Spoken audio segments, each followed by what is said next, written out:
This video is all about understanding the difference between one-off commercial projects and regular monthly content retainers and how they work in the world of video production.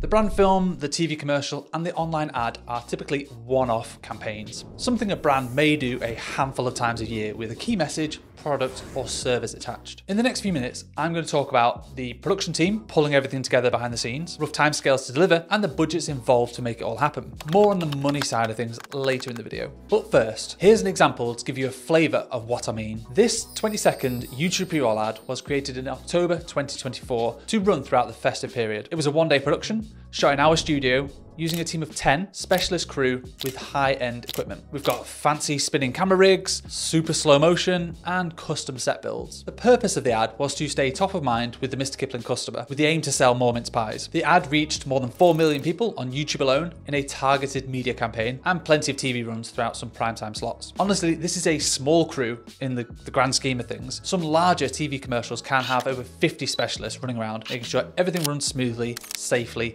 and on time. So what's the problem? It's very difficult, time consuming, and costly to plan, create, deliver, and monitor a campaign of this scale every single month. That's why brands only tend to do it a handful of times a year. You could also run the risk of saturating the market or annoying your customer if a new ad was launched too frequently. But how does this differ from a monthly content retainer? A content retainer, in the world of video and photography production anyway, is a regular set of assets of a similar repeatable theme that can be created and shared with an audience. I'm going to share an example of recipe videos specifically and how we planned, shot, and edited 8 recipe videos every single month for BBC Food. That gave their social team 2 slick videos every single week to share to their 1.2 million strong Instagram audience, constantly staying top of mind. We delivered 72 different recipe videos over a 9-month period, mixing in seasonal treats like Halloween cakes, Christmas puddings, and Diwali meals. The whole process was continuous, meaning when the production team were filming, the editors were piecing together last month's edits while the creatives were working on next month's recipe ideas. It was like a well-oiled factory line of video content.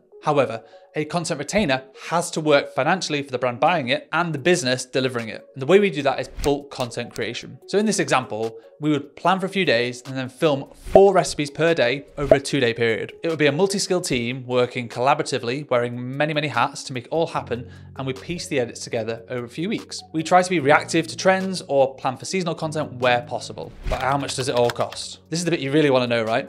The budgets for a one-off campaign versus a monthly retainer. A video campaign can really vary from a 1-day production to a full week of filming. Prices can flex from £15,000 to £100,000, depending on the scale of the idea, the amount of pre-production time, the number of filming days, the number of skilled crew involved, technical kit needed, talent involved, props, costume sets, post-production time, and any special effects required, and much more. This is why it's almost impossible to answer the question, how much for a video? But hopefully that bracket can help at least a little bit. And believe it or not, 100K might actually be on the lower end of the budget range when introducing celebrities into the mix.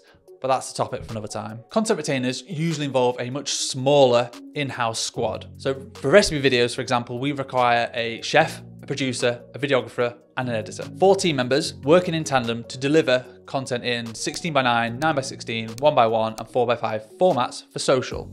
And budgets can range from 5K to 12K per month. Here's a couple of pros and cons to think about. Some of the more obvious pros of this approach include regular assets to stay top of mind to your online audience, and utilizing the same production team each month who are then fully immersed in the brand, constantly striving for better. Almost like an extension of the internal marketing team. You're not starting at 0 every single month. Some cons to think about: limited budget generally means you have to be resourceful and realistic with what you've got. Large PR stunts or big set pieces remain with the one-off project and not something that's easily done every single month. There are smart ways to roll over budget to the next month if you want to do something bigger, almost like a savings pot to deploy when the timing is right. In my opinion, there's no one-size-fits-all solution when it comes to marketing strategy and content creation. There's absolutely a place for a well-produced video campaign with a media budget behind it, as well as more regular monthly content. I thought I'd just share the differences between the two and how we've delivered both for a range of clients over the years. I hope that helps. Let me know in the comments what you think, or if you have any specific questions, and subscribe if you want to see more.